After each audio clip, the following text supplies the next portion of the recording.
Satu di antara panduan yang telah Allah nyatakan kepada kita umat Islam mengenai kepemimpinan ini. Kita tahu jamaah yang mulia, Rasulullah Nabi kita Muhammad sallallahu alaihi wasallam, beliau saat masih berada di Mekah Al-Mukarramah, beliau berdakwah di Mekah tidak sebentar lama, 13 tahun. 13 tahun lamanya Rasulullah mendakwahkan Islam di Mekah. Beliau bekerja siang malam, gemano ruh, gemano darah, diusir, dicemoohkan, dihina, bahkan ingin dibinasakan. Berapa lama? 13 tahun lamanya. Hasilnya jauh dari harapan. Tetapi setelah Allah perintahkan hijrah ke Madinah, ada perbedaan yang terjadi dari segi waktu manta. Rasulullah di Mekah 13 tahun lamanya, tapi hasilnya tidak begitu menggembirakan. Sedangkan apa yang dilakukan oleh Rasulullah di Madinah kurang dari Mekah 10 tahun lamanya, lebih kurang. Tapi Rasulullah mampu bentuk sebuah negara besar, sebuah negara yang betul-betul punya power, yang betul-betul disegani oleh negara superpower pada saat itu, Rum. Yang membedakannya jemaah yang dimuliakan Allah, perbedaan fase Mekah dengan fase Madinah itu di masalah politiknya, di masalah kepemimpinannya. Jabatan politik pada saat Rasulullah masih di Mekah itu dipegang oleh kaum kafir jahiliyah. Kekuasaan masih di dalam jarak orang lain, masih di genggaman musuh. Maka pergerakan Rasulullah itu sangat amat dijaga ketat, sehingga proses perjuangan beliau itu tersendat-tendat, terseok-seok di mana-mana.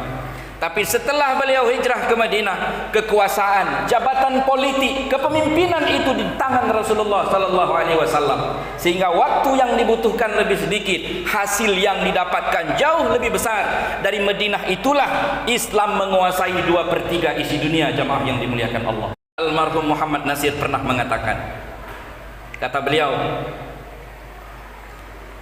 apabila orang Islamnya beribadah, Muslim beribadah, maka akan dilindungi, bantu jaga. Apabila seorang Muslim itu berekonomi, dia menerapkan, menjalankan ekonomi Islam, bukan ekonomi kapitalis.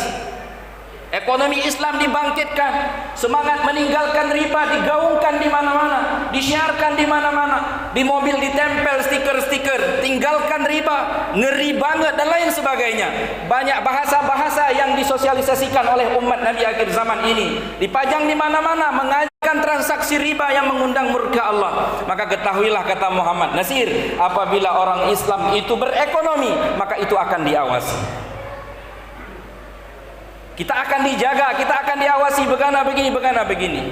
Tapi kata Muhammad Nasir, apabila orang Islam ini berpolitik, apabila orang Islam menekuni politik Islam, maka ini akan dibasmi ke akar-akarnya, jamaah yang mulia.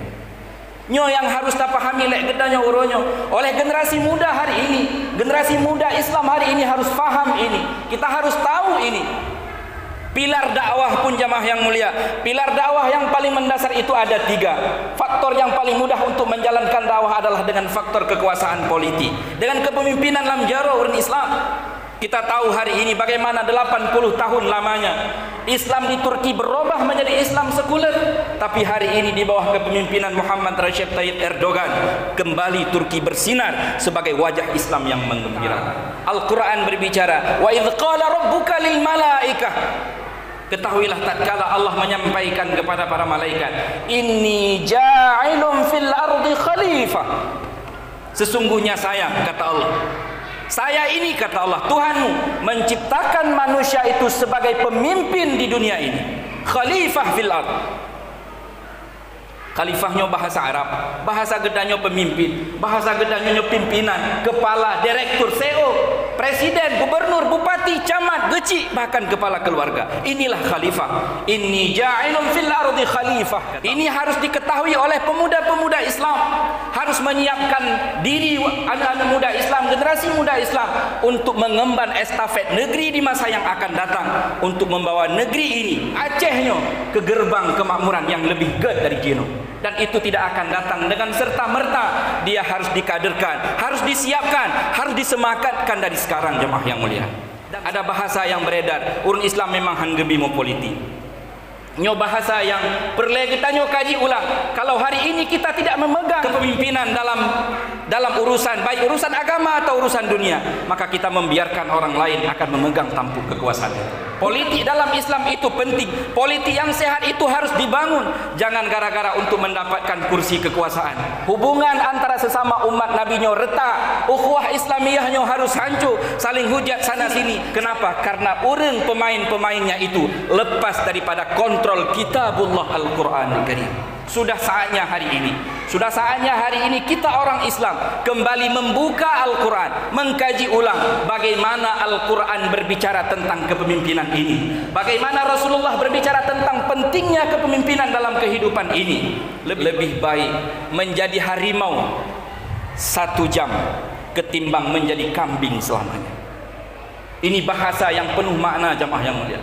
Bahasa yang harus kita tanam dalam dada. Tak punyum-punyum ulang kita. Mau dibawa ke mana Indonesia ke depan? Mau dibawa ke mana Aceh kita ke depan? Mau dibawa di mana Nagan Raya kita ke depan? Mau dibawa ke mana Gampong Ujung Patiah kita ke depan? Yang menentukannya adalah kita hari ini. Kita mesti kembali, jamaah yang mulia. Fa in tanaza'tum fi syai'in. Apabila kita ragu-ragu pada sesuatu masalah, nyopu yang sebetulnya kiban konsepnya, konsep yang paling betul tidak ada keraguan itu adalah Al-Quran. Maka farudduhu ilallahi wa rasulih. Kembalilah kepada Allah, kepada Al-Quran, kembalilah kepada Rasulullah, kepada sunnah-sunnah Rasul sallallahu alaihi wasallam. Islam itu betul-betul mewakili seluruh aspek kehidupan tanpa kecuali. Urusan ekonomi Islam berbicara, urusan politik Islam berbicara, urusan makanan Islam berbicara, urusan perdagangan Islam ikut andil di dalamnya. Itulah maknanya Islam itu rahmatan lil alamin. Satu sisi saja kita meninggalkan Islam, maka kita akan gagal di sana. Satu sektor saja kita abaikan Al-Quran, maka dapat dipastikan kita akan gagal pada sektor tersebut. Hidup di dunia, jamaah yang mulia, tak lama, 60-70 tahun saja selesai. Telah banyak orang berlalu sebelum kita, telah banyak raja-raja besar berlalu sebelum kita. Tapi mereka-mereka yang telah lepas diri daripada pegangan Allah, daripada pedoman yang Allah kirim. Siapa kita hari ini? Fir'aun telah mengukir nama besar. Kendaraannya terbuat dari emas, baju besinya terbuat dari emas, topinya dari emas. Tapi hari ini dia menjadi contoh negatif oleh umat di seluruh dunia. Maka oleh karena itu, di sisa-sisa usia kita ini, jamaah yang dimuliakan Allah, kita siapkan diri kita. Kita siapkan orang-orang yang terbaik dari kita, anak-anak kita, pemuda-pemuda kita. Kita siapkan dari sekarang. Untuk apa? Untuk mengemban estafet negeri di masa yang akan datang di bawah ridha Allah Subhanahu wa taala. Mudah-mudahan menjadi motivasi bagi kalangan muda Islam, khususnya bagi seluruh jamaah umumnya. Paling tidak kita tahu bahwa Islam tidak berlepas diri dalam membahas masalah politik kepemimpinan. Amin amin ya rabbal alamin.